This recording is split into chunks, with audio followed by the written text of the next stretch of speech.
Ethereum is ranked number 2 when it comes to market cap. It has a market cap of $282,934,684,505. It is the hottest crypto next to Bitcoin. If anyone knows any other cryptos, they know Ethereum. Ethereum was the first smart contract that ever came out. They actually were the ones to make it to where you could have NFTs. You could actually put things in the code, unlike Bitcoin, which up until recently couldn't even do NFTs. Ethereum is a behemoth. But me personally, I have some annoyances. Who am I?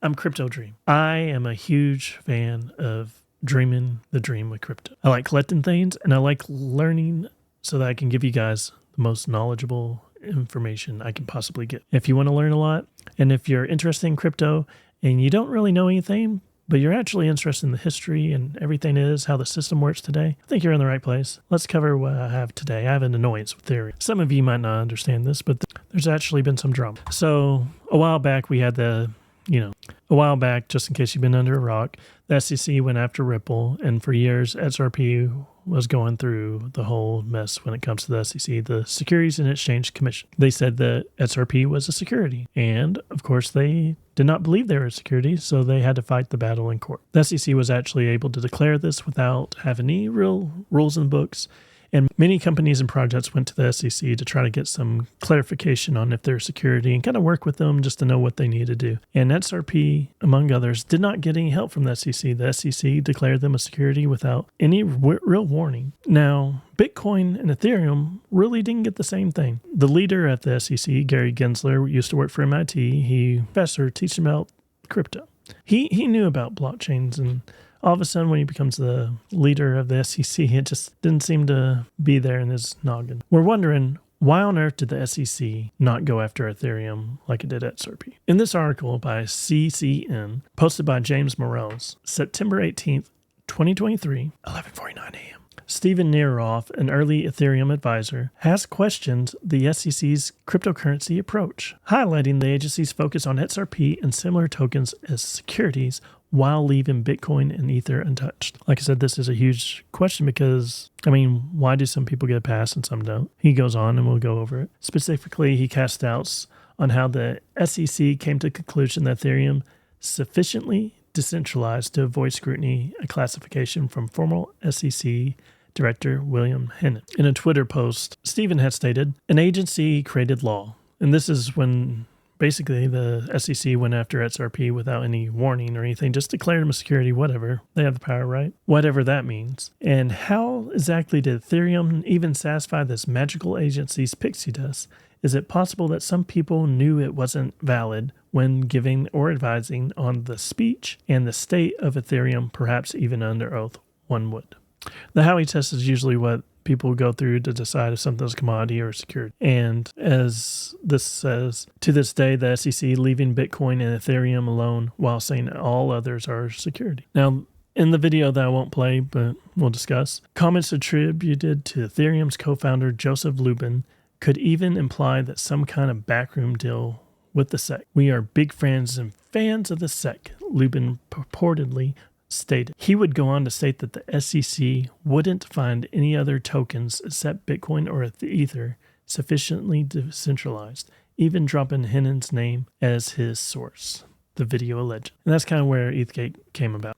There's all kinds of gates, but basically there's a conspiracy when it comes to Ether, and that they're able to get around rules and laws that we normal peasants don't get to do. One of the issues I have, I'm a big fan of decentralization, and I don't think that Ethereum is decentralized. I don't really like how they operate, which we'll get to in the video. And this article even states, when we look at it, it says, central to Ethereum Gate allegations is the charge that, contrary to Hennon's classification, the Ethereum ICO actually displayed far less evidence of decentralization than other ICOs.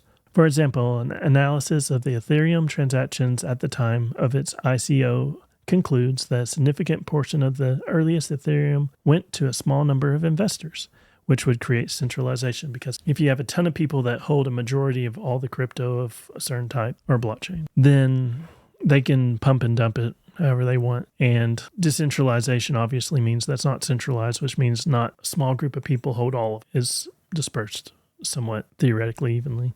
Most of the Ether sold in 2014 token pre-sale in exchange for Bitcoin may have been paid out to one person, more likely a handful of close associates working in concert, the report observed. Significant volume of ICO funds remain shrouded in mystery, with Eth Gate casting doubt of the network's decentralization. Allegations of Chinese control continue to circulate. Specifically, critics have speculated that though Ethereum ICO investors such as Wanxing Blockchain Labs, the Chinese Communist Party is Ethereum's biggest whale, secretly controlling as much as a third of ETH supply. This is a big talking point politically, is China. China seems to be making moves when it comes to markets and controlling more and more of everything. People say that the NBA can't even talk against them.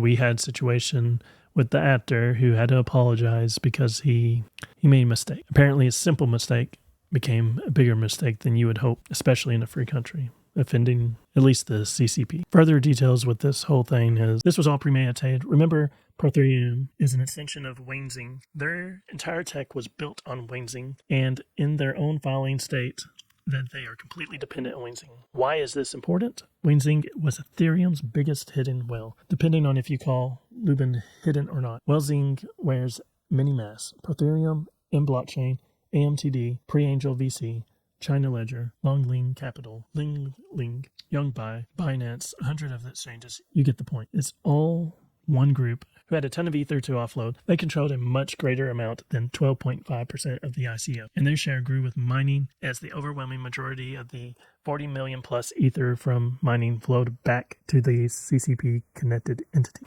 The CCP has things differently over there. They have gone more capitalistic, but they, communist.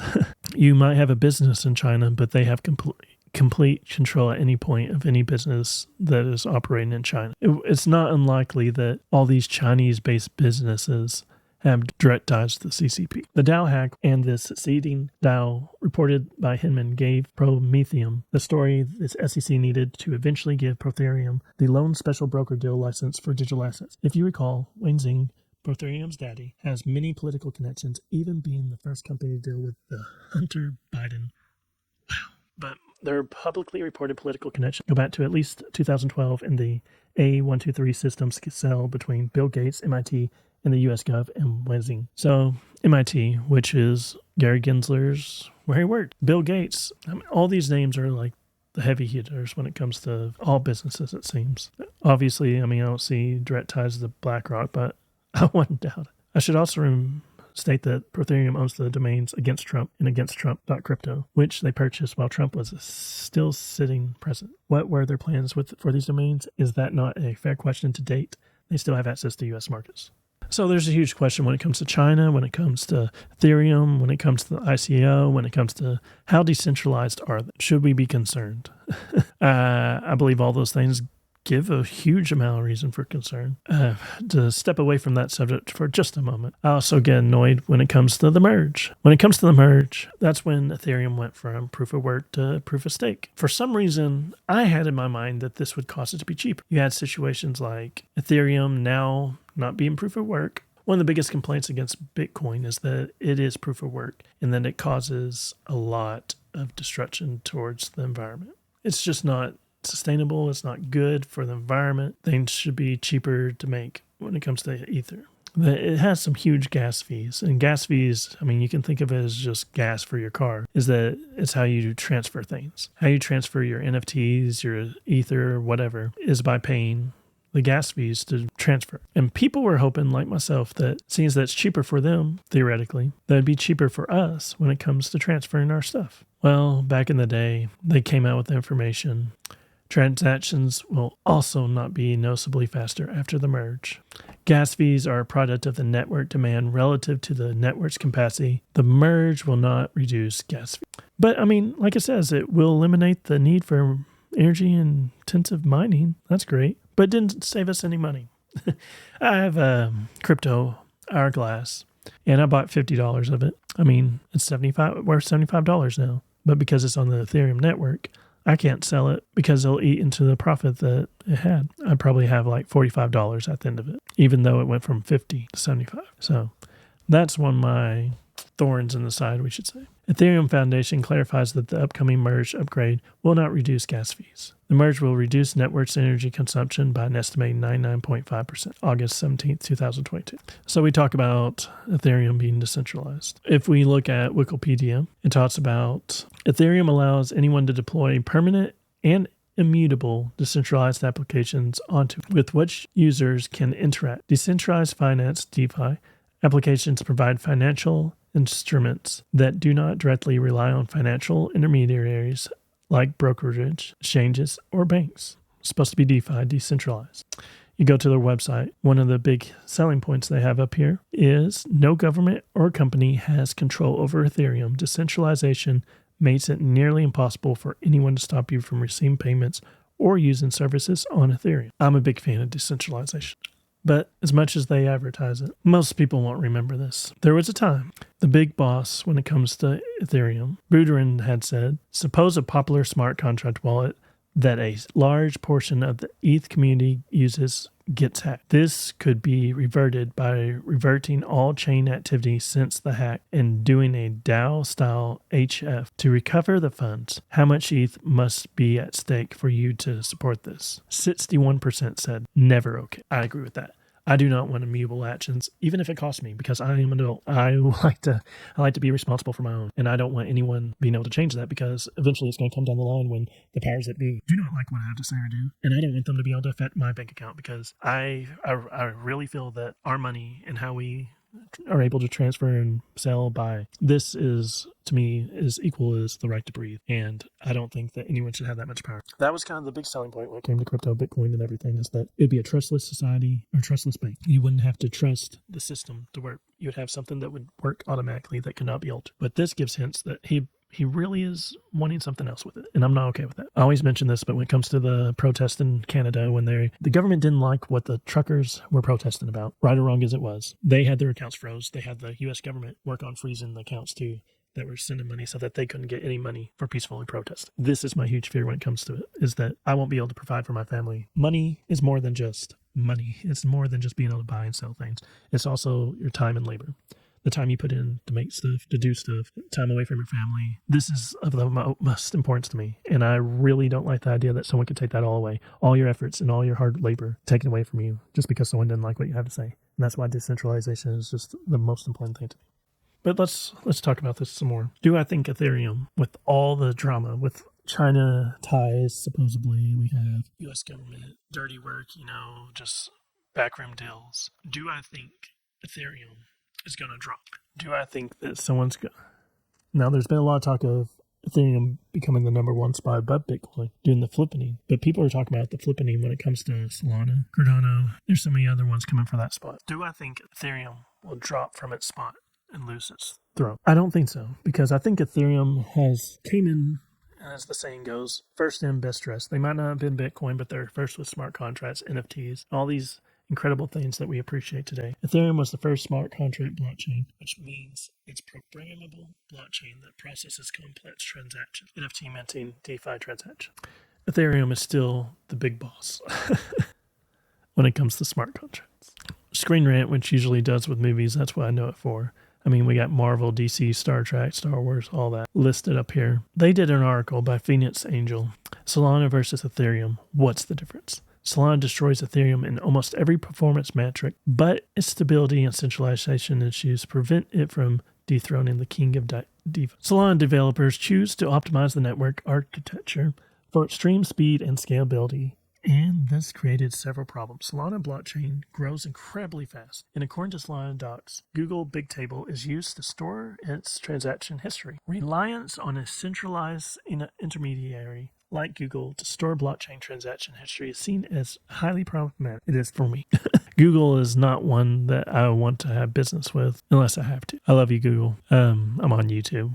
Obviously, I can only be limited on frustration with the great company Google. Solana's high speed and low transaction fees allow hackers and bots to overload the network with spam transactions, bringing block production to a halt on dozens of occasions over its short lifetime. Solana is the only blockchain in the industry that has ever crashed, which is seen as an egregious deal breaker for investors and developers alike. Solana is still officially in its beta testing phase and does not claim to be safe for mass adoption or to be a finished product, despite many people and companies using it as such, and new upgrades are constantly being developed and rolled out to make the network better. Maybe someday Solana will be as stable as every other blockchain, but at the moment Solana is the least stable blockchain in the industry. Solana has made a huge leaps and bounds when it comes to price. Many people have forgotten about the many crashes they've had, and as it said earlier, destroys Ethereum in every metric but the crashes. The centralization of transaction history. You just can't trust it. What I'm keeping my eye on is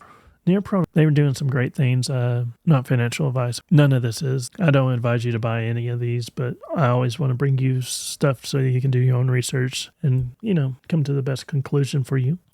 Near Protocol, no major. And then you got Cade Bergman. My boy Cade, Joyage, if you don't know. They're great resources when it comes to Near Protocol. I'm still doing my research, and I know that they are good people. So if you have any information that you need to do, they would be a great resource for that. Their competition when it comes to Ethereum. Of course, we have Cardano, which is proof of stake, kind of the competition. One of the guys left Ethereum to go start Cardano. And though they are able to make it to the top 100, they've still not been anywhere near really what Ethereum can do. Still keeping my eye out for it. They have a preference for decentralization. One I'm a big fan of that I quite haven't wrapped my head around to really give you guys a solid video on is ICP, Internet Computer Protocol. I think maybe one day they'll give Ethereum a run for their money, but we still haven't seen it.